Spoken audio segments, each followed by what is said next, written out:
بسم اللہ الرحمن الرحیم۔ السلام علیکم ویورز، امید ہے کہ آپ خیریت سے ہوں گے۔ میں ہوں آپ کا بھائی وقار علی اور latest learn with Waqar channel میں آپ سب کو خوش آمدید۔ اور آج ہم کلاس کنٹرول کے بارے میں پڑھیں گے کہ ہم کلاس کو کس طرح کنٹرول کریں گے، یعنی جو نئے ٹیچر ہوتے ہیں اس کے لیے کلاس کو کنٹرول کرنا بہت مشکل ہوتا ہے، تو اسی لیے اس کے پیش نظر ہم نے اس ویڈیو کو تیار کیا ہے۔ انشاءاللہ اس کو پوری دیکھیے تو یہ آپ کے بہت زیادہ کام آئیں گے اور آپ کے کام کو آسان کریں گے اور کلاس کنٹرول میں آپ کی پوری مدد کریں گے۔ تو سب سے پہلے جب آپ کلاس میں داخل ہوتے ہیں تو کلاس کو کس طرح کنٹرول کریں گے؟ ایک ٹیچر کے لیے چاہے وہ کتنا ہی قابل کیوں نہ ہو، لیکن اس کا کلاس کنٹرول نہ ہو تو وہ کچھ بھی نہیں ہے۔ کلاس کنٹرول کے لیے سب سے ضروری ہونی چاہیے کہ آپ کلاس میں داخل ہوتے ہی پہلے سے تیار ہو، تاکہ آپ جو سبجیکٹ پڑھا رہے ہو یا جو ٹاپک پڑھا رہے ہو اس کے لیے آپ پہلے سے تیار ہو۔ اس کے بعد آپ کو چاہیے کہ آپ اپنی لیسن پلان اپنے ساتھ جو ہے وہ رکھیے، تاکہ آپ کو اپنا ٹائم جو ہے وہ صحیح طریقے سے آپ لوگوں نے ڈیوائڈ کیا ہے کہ نہیں کیا ہے۔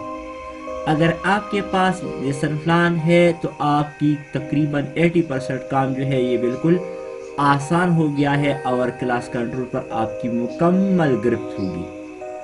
بس سب سے پہلے آپ لوگوں کو تیاری کرنا ہے۔ اگر کلاس میں شور شرابہ ہو، بچے ایک دوسرے کے ساتھ بات چیت کر رہے ہو، تو پھر آپ کے لیے کلاس کنٹرول کرنا بھی مشکل ہوتا ہے۔ نہ آپ خود کام کر سکتے ہیں، نہ بچے کلاس میں جو ہے وہ بھی کام نہیں کر سکتے۔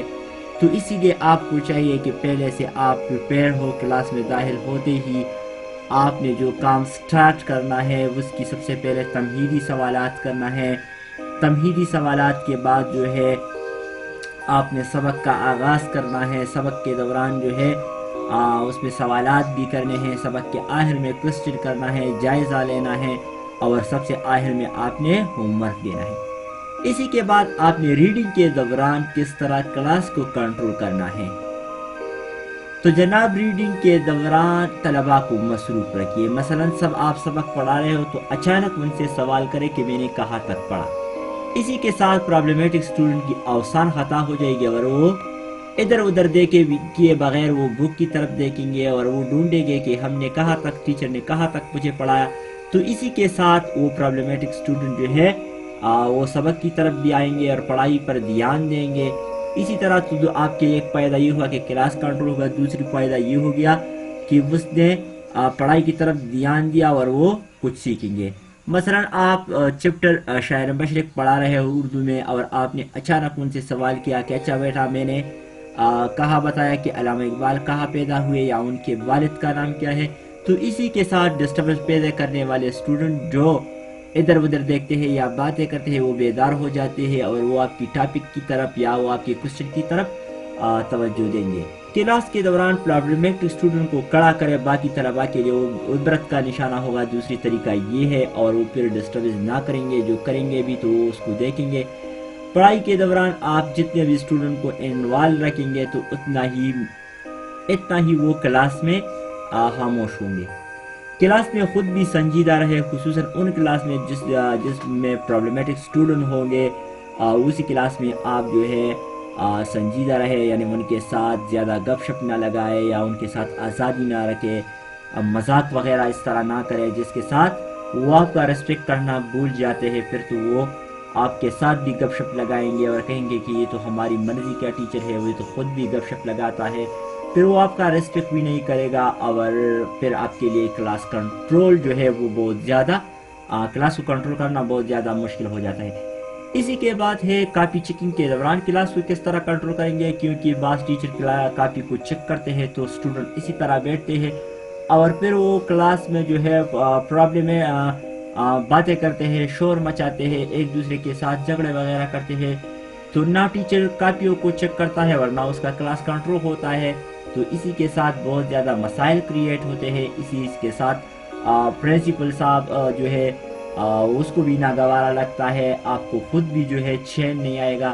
تو اسی لیے کاپی چیکنگ کے دوران کلاس کو کنٹرول رکھنے کے لیے آپ کو چاہیے کہ وہ طلباء کو کسی کام میں مصروف کرے، یعنی وہ طلباء जो प्रॉब्लमेटिक होते हैं या पूरे क्लास उनको मसरूफ़ रखे। इसी के साथ आप कापियों को आसानी के साथ चेक करेंगे। अगर आप कापियों को चेक करते हैं उनको मसरूफ़ किस तरह रखना है, तो आप उनसे रीडिंग करवाए, जो चैप्टर आपने पढ़ाया है एक एक को उठाए, मॉनिटर को कहे कि एक एक को उठाए, वो रीडिंग करवाए, या रोल नंबर से एक एक स्टूडेंट को उठा लिया करे, वो रीडिंग करेंगे। आप आराम के साथ अपनी चेकिंग भी करेंगे और इसी के साथ आपका क्लास कंट्रोल भी रहेगा और तलबा जो है तलबा की रीडिंग में बेहतरी भी आएगी। और इसी तरह काफ़ी चेकिंग के दौरान तलबा को 2-3 सवालात भी आप दे सकते हैं कि बेटा इस 2-3 सवालात में अभी थोड़ी देर बाद या पीरियड के 5-10 मिनट बाद जो है इन सवालात में मैं आप लोगों से ये सवालात इसमें ओरल टेस्ट लूँगा। आखिर में उनसे 2-3 सवालात कर भी सकते हो। अगर किसी को याद नहीं था तो उनको थोड़ा बहुत सज़ा दे या उनको थोड़ी बहुत डांट दे, तो वो बाकी स्टूडेंट के लिए इबरत का निशाना हुआ। इसी तरह तलबा को कोई एक सबक दे दे कि इसमें कुछ ढूंढना है, ग्रामर ढूंढना है, पेल फाइल इसमें मारिफा, इसमें नकिरा वगैरह ढूंढना है, या वाहिद जमा ढूंढना है, या मुतरादिफ अल्फाज है वो ढूंढ निकालने हैं, या मुश्किल अल्फाज है उनको ढूंढ निकाले। तो इसी तरह आपके स्टूडेंट जो है वो मसरूफ़ रहेंगे और आपको किसी किस्म का मुश्किलात या किसी किस्म डिस्टर्बेंस क्लास में बिल्कुल भी नहीं होंगे, क्योंकि स्टूडेंट ऑलरेडी इन्वॉल्व होंगे। हर एक को ये कोशिश होगी कि मैं ज़्यादा से ज़्यादा तलाश करूँ, उनके दरमियान कंपटीशन रखे कि जिससे भी ज़्यादा अल्फाज तलाश किए उनको मैं शाबाश दूंगा, या कोई टापी वगैरह चॉकलेट वगैरह भी आप इनाम के तौर पर भी दे सकते हो। कुछ भी नहीं तो उन्हें कहे कि आप इस क्लास के चैम्पियन हो, आप इस क्लास के टाइगर हो, या आप इस क्लास के उकाब हो वगैरह, आप कुछ भी उनको नाम दे सकते हो उसे को इनाम के तौर पर। तो इसी के साथ स्टूडेंट क्लास में भी दिलचस्पी लेंगे और वो सबक को भी अच्छी तरीके से याद करेंगे और क्लास में डिस्टर्बेंस बिल्कुल भी नहीं करेंगे। या मॉनिटर या किसी काबिल स्टूडेंट से कहे कि वो हर एक तालिब इल्म से 2-2 लाइन रीडिंग करवाए। तो इसी के साथ भी प्रॉब्लमेटिक स्टूडेंट जो है वो जो सबक की तरफ ध्यान देंगे, या जिन स्टूडेंट को रीडिंग करना नहीं आता तो उनको कड़ा करे, या बैठे हुए तलबा अगर किसी को जगह ना मालूम न था तो उनको थोड़ी बहुत सज़ा मिलेगा, उनको बताए कि मैं बाद में सज़ा दूंगा अगर किसी को जगह नहीं मालूम था। इसी तरह टीचर को तो 2 फ़ायदे हासिल होते हैं। एक तो वो तलबा से रीडिंग करवाते हैं, उनकी रीडिंग बेहतर होगी। दूसरी, टीचर आराम से अपनी कापियों को कंट्रोल करेगा। इसी कापी चेकिंग से पहले कुछ बोर्ड पे या इसी कापी चेकिंग के दौरान आप जो कापी चेक करते हैं तो इससे पहले आप बोर्ड पर कुछ लिखे। एग्जाम्पल आप उन्हें 2-3 सवालात लिखते हैं या वर्ड्स मीनिंग वगैरह लिखते हैं, तो हर एक स्टूडेंट को बताए कि वो एक एक यहाँ पर आ जाए और इसकी रीडिंग करवाए, बाकी स्टूडेंट इसके साथ रीडिंग करे। तो इसी के साथ भी बाकी स्टूडेंट उसके साथ इन्वॉल्व हो जाते हैं और फिर वो प्रॉब्लमेटिक स्टूडेंट जो होते हैं वो भी इन्वॉल्व होते हैं और वो भी डिस्टर्बेंस क्रिएट नहीं करेंगे। इसी के बाद बारी है लिखाई के दौरान आप क्लास को किस तरह कंट्रोल करेंगे। तो जनाब, लिखाई के दौरान 1-2 सवाल के बाद क्लास में ज़रूर चक्कर लगाना चाहिए। इससे भी आपको कई फ़ायदे हासिल होंगे। मसलन तलबा खामोश भी रहेगा, लिखाई भी खूबसूरत करेगा। तो इसी के साथ आपको 2 फ़वाइद हासिल होंगे। यानी स्टूडेंट को बताए कि वो दुरुस्त और साफ लिखाई करे, मैं थोड़ी देर बाद चेक करूँगा, जिसने साफ लिखाई नहीं की हो तो फिर मैं उनको सज़ा दूँगा। कापी पर डेट और डे वगैरह को दुरुस्त और साफ लिखा करे, मैं बाद में चेक करूँगा। अगर किसी के स्टूडेंट के ऊपर की कापी के ऊपर डेट और डे नहीं है तो फिर मैं उनको सज़ा दूँगा।